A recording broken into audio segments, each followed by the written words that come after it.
Yes, we do. We have a lot of good interviews. It's a special day here at the Heart. This is. We've been waiting, excited, and very looking forward to Attractive Nuisance, which is the total group that you're going to hear in a little bit.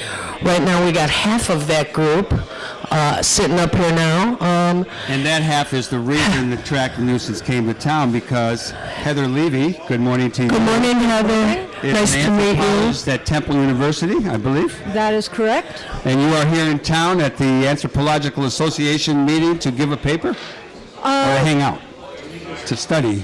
Okay, the paper is the pretext. Really, it's to hang out. Although, really, I shouldn't say that on radio. No, that's perfectly all right. Yeah, you can say anything on this radio. Yeah, my chair probably doesn't listen to this. There you go. There you go. But he might see it on YouTube.com. That's true. That's true. /Heartland Media sometime. You know, so I actually, when I found out you were an anthropologist, and your area of focus these days was not only lucha libre, the Mexican wrestling, but also Mexican street musicians. And lucha libre, the lucha libradores, the fighters? No, the luchadores. Luchadores. I saw a match in El Paso at a basketball in the barrio camp for little kids who were really scared by these two guys that were throwing themselves around in this community center that actually had a boxing ring. Tell us a little bit about lucha libre and how you got interested and what you discovered. Oh, where to start? I got into it honestly because I was in grad school and decided I didn't want to do my dissertation on the topic I'd originally thought to do it on. And what a unique what a unique graduate school experience that is. Yeah. I'm sorry about this mic. Don't be sorry on the air. No one will know the difference. That's right. Never I think say they you're will. sorry on the air. And so a friend of mine was in Mexico City doing a history dissertation on something else, and she wrote me a letter, and the letter said, "Oh God, I saw the wrestling for the third time this month. Some anthropologist has got to do something about this." I thought, okay, I need a topic. And I had been doing a lot of martial arts at that point, and so I thought I can probably do this without getting killed. So that was it. That is completely I was really wild. impressed when I read this article that you wrote, and that you actually were doing some fighting yourself. You immersed yourself, as an anthropologist can do or should do, in that culture. Tell us what it was like showing up in Mexico City or in Puebla, wherever you went, and actually getting in the ring and hanging out and learning the secrets. Well, it was Mexico City, and it wasn't as hard as I thought it would be. I just asked, I kind of touched down staying at this Quaker guest house right near the Monument to the Revolution. And I asked people if anybody knew anybody who had any idea how I could find a wrestling school, and somebody took me to a gym near the Alameda, and I went in, and there was this older guy who was sitting there, and he did the lucha libre lessons, and I went up to him, and I explained to him, I'm an anthropologist, and I want to study about lucha libre, and he sat me down on the weight bench. I mean, I actually expected some resistance, and he sat me down, and he said to me, "Well, if you're willing, I can teach you the real Mexican lucha libre, but I'm not going to teach you the clown show that they see." There you go, closer. That they see on. I get to be real intimate with Yes. Almost kiss that microphone. Aren't you nice? I love the story you're telling, though. This guy sits you down. He sits me down. He says, "If you want, I can teach you the real Mexican lucha libre, but I'm not going to show you that clown show on television. I'm going to show you the real thing. Just come back on Monday night and wear shorts, because we have the once a month endurance class." And so I went, and it was like... And this was in Mexico City? This was in Mexico City, which is at 72,000 High altitude, feet? out of breath quick. Yeah. So it was a class where we would run around in circles in the gym and then do laps of leapfrogging, and then laps of jumping up over each other, and then laps of doing forward rolls, so which I kind of knew how to do, but they have a different technique for lucha libre. So it was like very hard and very painful, and then I came back and we did a lucha libre class the next time. But the thing that really stood out to me was that he was telling me that he was going to teach me the real fake wrestling, not the fake wrestling. And so that's what I'm wondering about, the difference between real fake wrestling and fake wrestling. It turned out to be a There is a really difference. important distinction for people who were in the business, and it had to do with shifts in the way that wrestling was mass mediated, basically. And a whole set of things that were essentially labor issues, but that were being articulated in terms of these like aesthetic issues, like what's really lucha libre and what's just that clown show.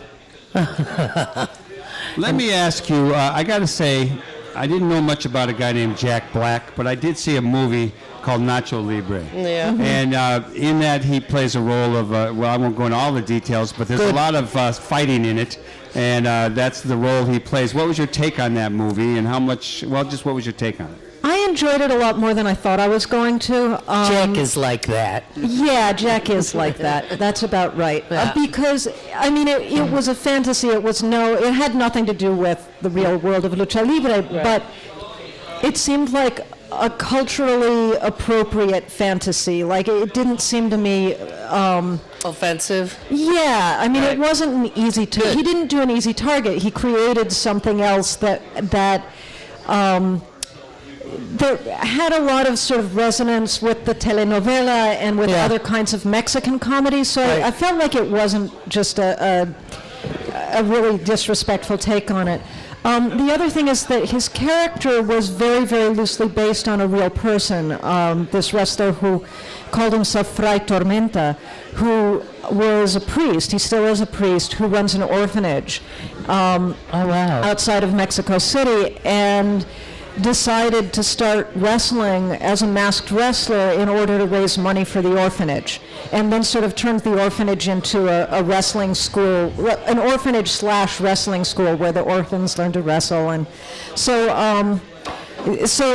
he was referring to a kind of, he was riffing on something that was real in lucha libre. Heather, what were you doing in Mexico City when you fell in love with lucha libre? No, I was there to do this project. You went there she for went there that. to do it. Oh, okay. All right.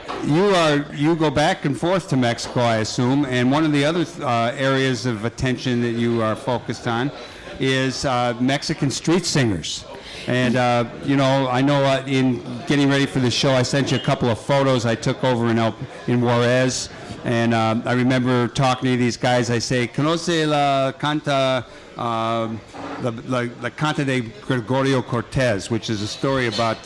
There's a great movie called, I think, The Ballad of Gregorio Cortez, and it's about a guy in Texas who gets chased by the Texas Rangers, and it's a great movie. Michael is proof that half the battle in speaking a different language is just the courage to speak. I just pretend I can speak it. Anyhow, tell us about Mexican street singers. Well, did they know the Ballad of... They did, They did. played it. They did indeed. Yeah, Right. which it's a great movie. It's about 1907, and there's a misunderstanding around that the caballo or a yegua, whether the horse was a male or a female, and then they're chasing this guy, and he misses his family, goes back, he's about to be hanged. It's a Eventually good gets movie. off, and then he dies. The end. The end. Yeah, what I was doing had nothing to do with that. The story is, I actually had an academic job at a small college near here, which I will not name. In here or in Mexico? No, near here. Okay. Near here. Just like keep going along the lake shore, eventually you get there. They... Lake Forest? Lake Forest? Shh. That's where I went. That's where he went to school. No. Yeah. No. I did, 1960 to 64. Forester, played football. I recruited students from Lake Forest when I taught on urban studies. Really? When were you there? Oh, God. I was there from 2001 to 2005. You missed the heyday of the activism and Good times. That's recent. Yeah, but I always miss the heyday. I mean, that's like my job. I miss the heyday. That's the story of my life. What about the heyday of In Mexican fact, that's street the story of singers? everybody's You're life. But, creating the heyday. yeah, but they kind of let me go, and I was living in on-campus housing, which meant that I was not only unemployed but technically homeless. And so I did the logical thing, which was to run back to Mexico City and live as a Good place. full-time street musician in this neighborhood called Condesa, which is kind of a it's a sort of a complicated place, but there's a lot of restaurants there that people go to who are either wealthy or want to be seen as wealthy, or are wealthy and want to be seen as bohemian. And so by Mexican standards, there can be a lot of money to be made there. And so I spent about 2 years, I mean, there were a couple of times when I was doing other things, but for the most part, about 2 years going from like restaurant to restaurant, one of this whole population of people who do the same thing, and standing outside the cafe, singing about 3 or 4 songs, 2 if things weren't going well, 5 if I thought it would work, and then going from table to table asking people for money. And so it was interesting. It was intense psychologically. I have lots and lots of stories about that time. You were that I actually can't seem doing the to- singing. Oh yeah. Yeah. Oh, I like this. Well, I got a lot better at it. It was, it's an interesting kind of stage because either you pull a rabbit out of your hat and you get people to decide that they're going to stop eating and pay attention to you and pay you, or they're just going to treat you like another annoyance. And how was it being a North American essentially busking for pesos in Mexico City? Did anybody give you any grief about that? Oh no, nobody gave me any grief. Sometimes, International city. Yeah, sometimes, well, and especially that neighborhood is very cosmopolitan. Sometimes people would ask me to sing something in Spanish, so I'd have one song that I could pull out in emergencies. And other than that, though, I was able to specialize. At one point, I was tempted to start lying about where I was from exactly, because I was doing blues. I was doing acoustic blues, and That's Heather Levy from Mississippi. Katrina happened while I was down there. Oh. And I realized that I could have made a mint, a small mint, but a mint, if I had just convinced people I was like, New Orleans. but I just decided do it. not to do it. So how are you? Thank Are you God. doing something academic with Mexican street singers, or that was just something you did? Well, it was something I did, but then I went back to visit, and I've done interviews and followed people around. It's difficult to write about academically for me, though. I've been working on this for years, and I keep on writing things and then tearing it up and throwing it away. So that's what I was doing at this conference, writing something that I can now tear up and throw away. Before we get Claudia to come up and we switch to Attractive Nuisance, your singing group, let me ask you, I did get a little bit of information that you were working on cross-cultural same-sex marriage in Mexico. What's that? How's that going? That's going okay. Again, I'm not a good anthropologist, which I'm not. Well, sometimes. Probably better than you're giving yourself credit for. Probably. Yeah, I'm you're being my favorite self-effacing. anthropologist. I am. I'm your favorite Margaret Mead, you're out the anthropologist. picture. morning. Luckily, you're gone. Yeah, they're dead. Forget it. I've been going down and doing small numbers of interviews during the summer and doing small numbers of interviews here. So it's not really been immersion field work in the same way, which is kind of a problem. But I got interested because I was in Mexico City in 2011 when they passed the marriage equality law in New York. And so, I was on Facebook, and at first, the first Facebook sort of burst was the yay, and then my Mexicanist and Mexican friends kind of going, oh yeah, New York finally catches up with Mexico City, because in 2009, Mexico City passed a marriage equality law. Wow. So, I was saying, well, yeah, but this is a statewide law, and that was just a municipal law, and then I paused and thought, that's stupid. There's more people in Mexico City than there probably are in New York State. And then somebody pointed out that the Mexico City law was legally binding in the rest of the country. So anybody getting married in Mexico City, legally their marriage had to be recognized if they were from Chiapas or they were Really? from, yeah. That's terrific. That's terrific. And so then the same person who told me that said, but nevertheless, since it was passed, only 300 couples had gotten married. Now, I don't know if you remember when they passed the law in New York, but they had to have a lottery for the first weekend, and almost 900 couples were married in that first weekend. Oh, those New Yorkers. They're so hot. Well, or either that or they're just like, well, they're so hot for insurance. Exactly. So, but that also was sort of valid in Mexico. So I've been looking at who gets married in Mexico and why they say that they're, and actually a lot of people I've interviewed are telling me why they didn't or why they're not sure or why they're changing their minds. But it turned out the 300 couple figure turned out to be inaccurate, but it's still really low. Like as of last summer, I saw the statistics and it's like just over 2,000 couples since 2009 in the entire country. So, she's not up here to say get her thank up you, here. but didn't you and Claudia get married in Mexico?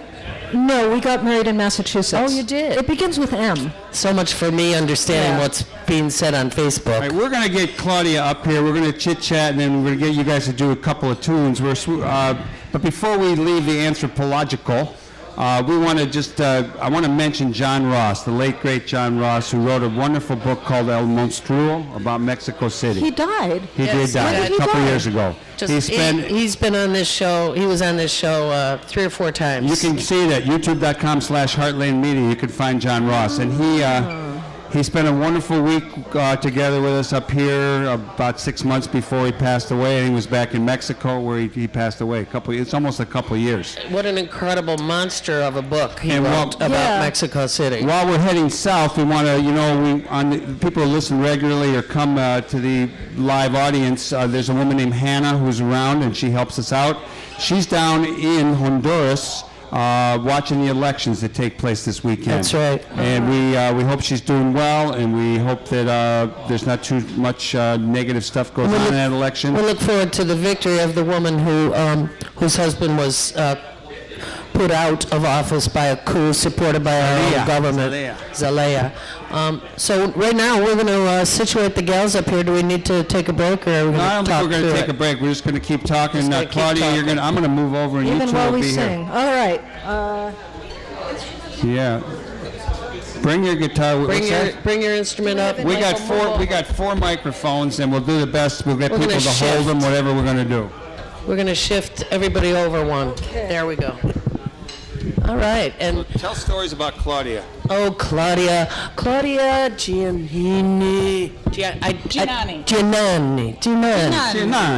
Claudia worked here. What year did you start working at the Heartland, Claudia? I was trying to remember.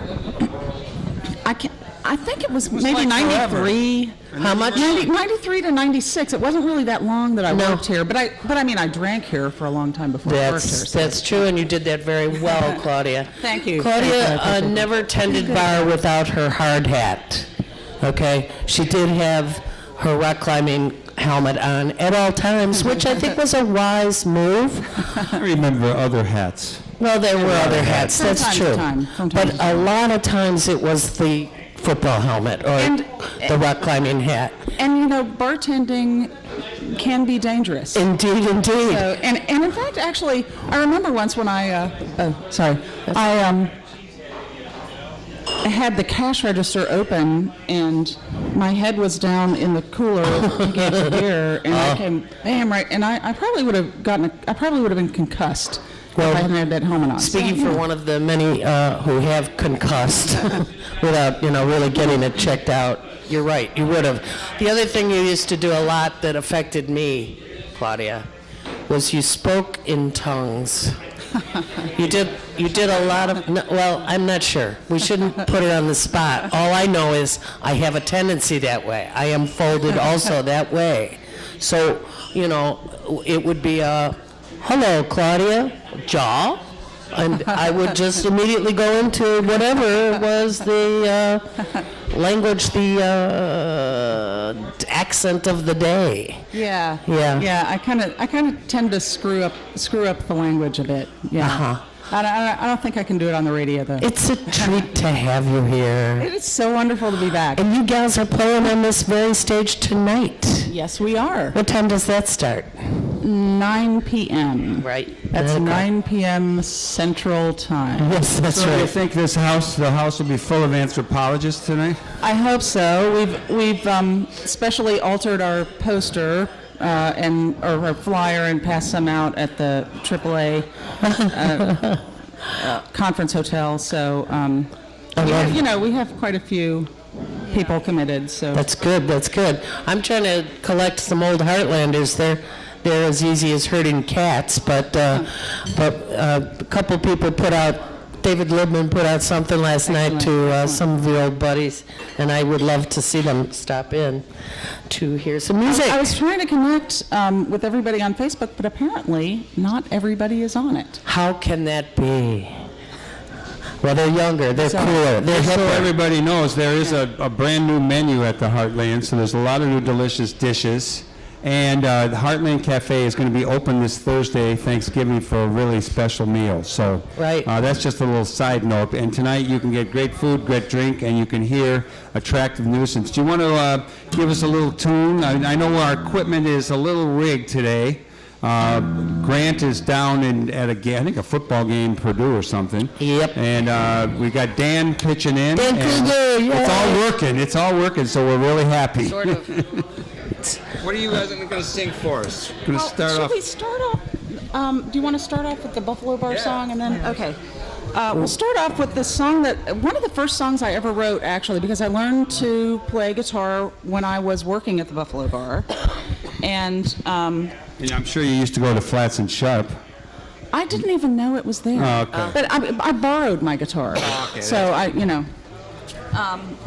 learned on a borrowed guitar, and this is a song that I wrote for the Heartland's 20th anniversary, I think, in Oh, wow. 1996. And it's, just sort of about my experience at the Buffalo Bar, and Heather will be playing the harmonica. It's an A, right? It's an A, yes. Yeah, gotta keep it up. Good, I got the right harmonica. But for our listening audience, usually I play the music. Whoa, okay. And sorry, our instruments are a little bit in shock from the Chicago weather. So Okay. I hope we're... Should I engage in patter while she's Yes. tuning?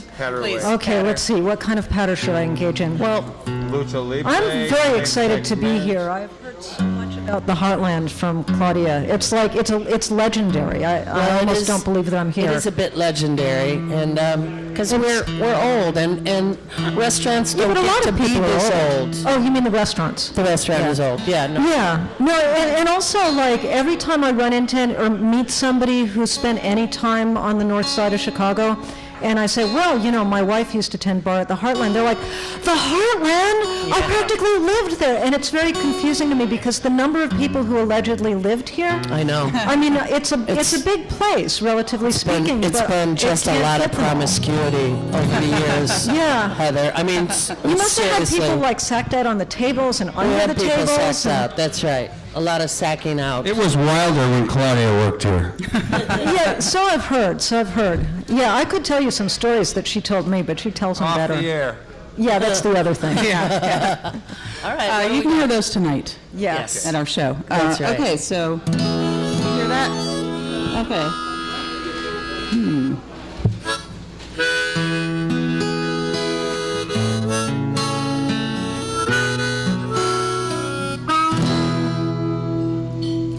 Talk says the neighborhood is going to the dogs.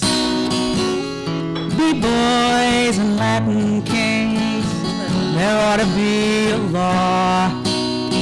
Diner burned, they bombed it out, and now Dorothy's got no walls. But talk's cheap at the Buffalo Bar, that's why I've got a job.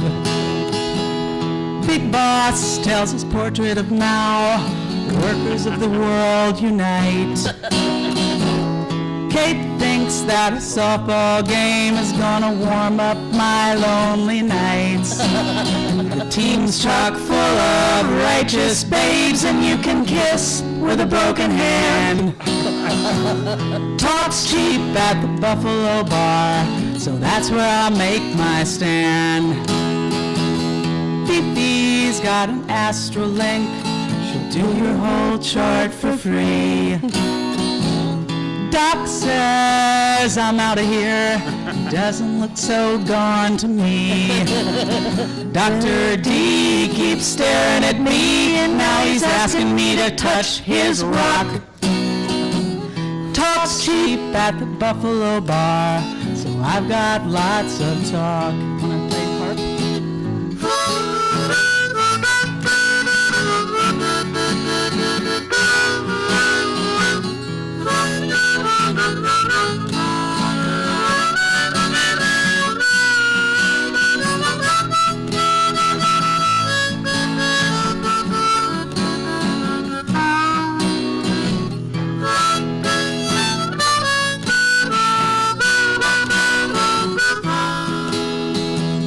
Chris S. is a big old dyke.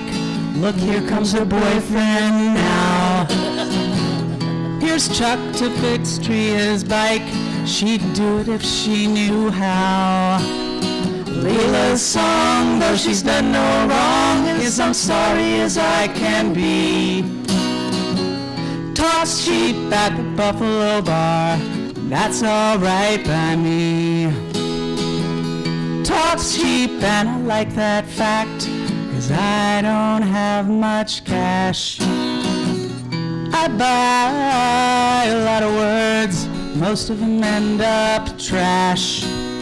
Jeremiah's an empty boast, everyday tales of woe.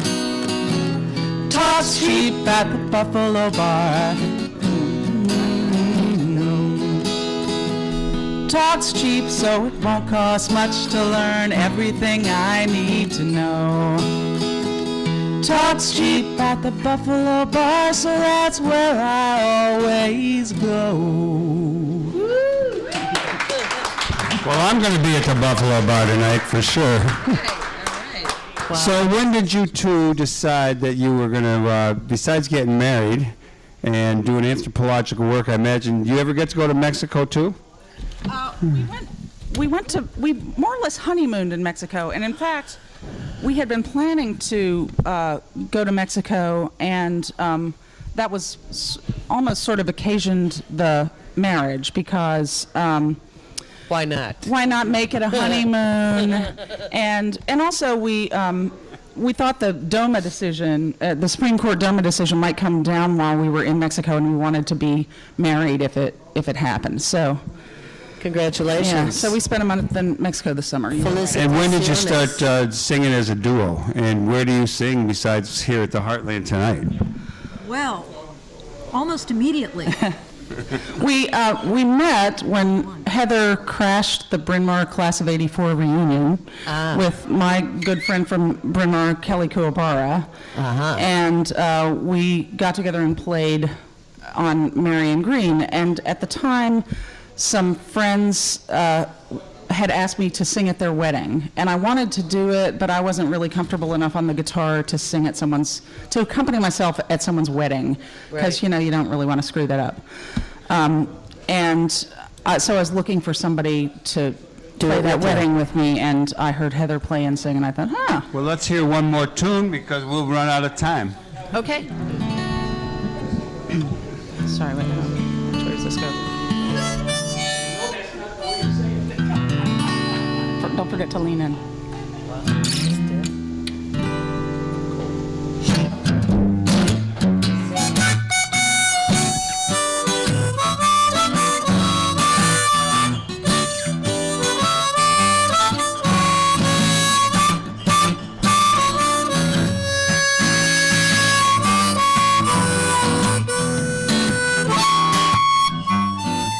Well, the devil come to see me about 3:30, had some business to discuss.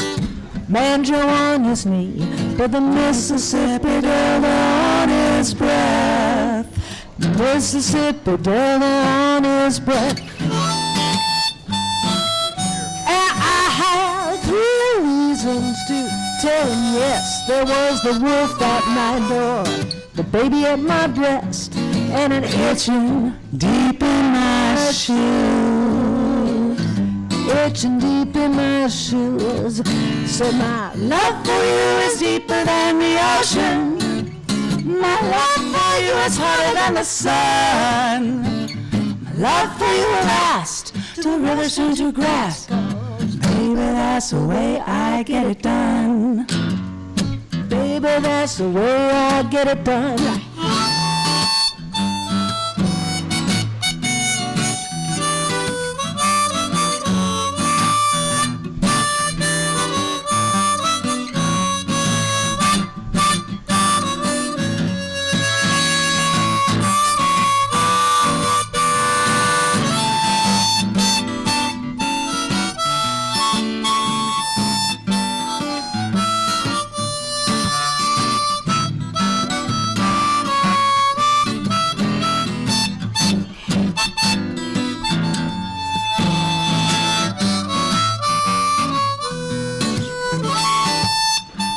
So I left the baby with his daddy.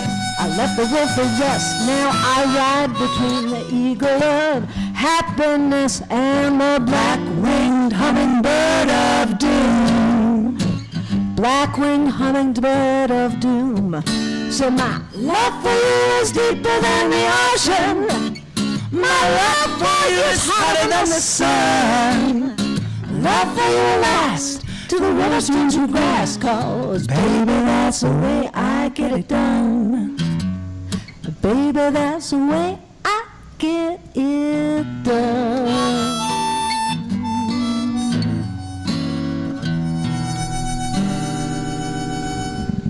Attractive nuisance, yay! Oh, that's really nice. Really nice. Okay, Kate, let's wind